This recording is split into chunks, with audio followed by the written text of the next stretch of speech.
5 places I'd like to read in video games. Cabin 201, Resident Evil 0. The rain spatters on the double-paned window. The far side of the thick glass sweating in its dark wood frame. The rich, floral smell of the panelling hems you in, creates a warm cocoon in which you can breathe. It is a private kingdom. Your valise is open on the bottom bunk, some of its papers spread on the oaken baize writing desk in the corner opposite the door to the corridor. You sprawl, one leg dangling on the top bunk, a novel held loosely in your grip. In the corridor, a pack of zombie dogs rip open a man's stomach, and a conglomeration of leeches in a grotesque parody of humanity shambles up and down, hungry for viscera. A cup of fragrant tea rests near the oil typewriter on the desk. So calm, so peaceful, just lovely. The Dark Moon Tomb Lift, Dark Souls. You might think that the Duke's Archives, with its collegiate library setup and cozy fires, would be a perfect place to sit and read. Unfortunately, some of the other library goers are a little too protective of their favourite seats. Happily, just down the hill from the archives sits Anor Londo, the seat of the gods of Lordran. This city is eternally bathed in golden sunlight. This lift, a feat of engineering unparalleled, sits near the stairs to the main cathedral building. Imagine perching on this section of wall here, heels gently kicking against the masonry. In your right hand, a paperback. In the other, a sandwich like your nan makes, plucked from a lunchbox packed that morning.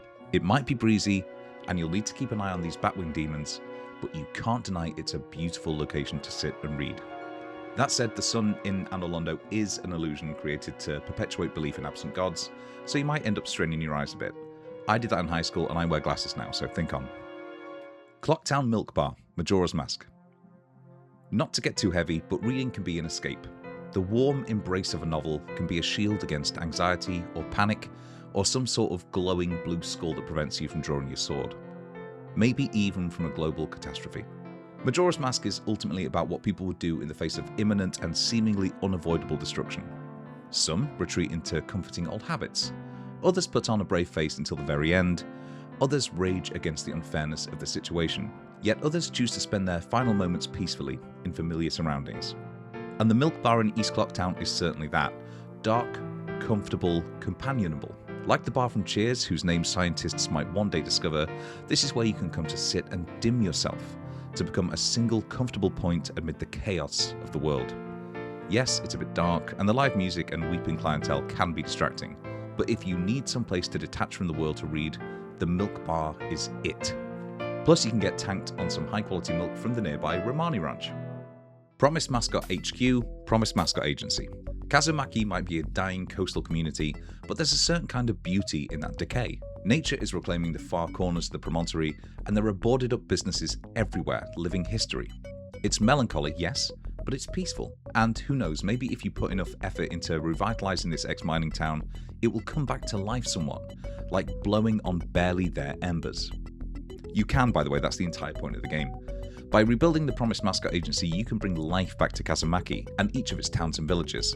Along the way, you'll probably long to simply stop and read by the lake, or in the fishing village full of appreciative Christmas cakes, in the main boulevards around the town hall, or in Mama's inclusive fetish-friendly bar. But truth be told, the best place to read in the entire environment would be stretched out on the revolving bed in the Promised Mascot HQ, surrounded by your fellow workers and found family. Nothing relaxes like a sense of accomplishment in having brought a town back to life.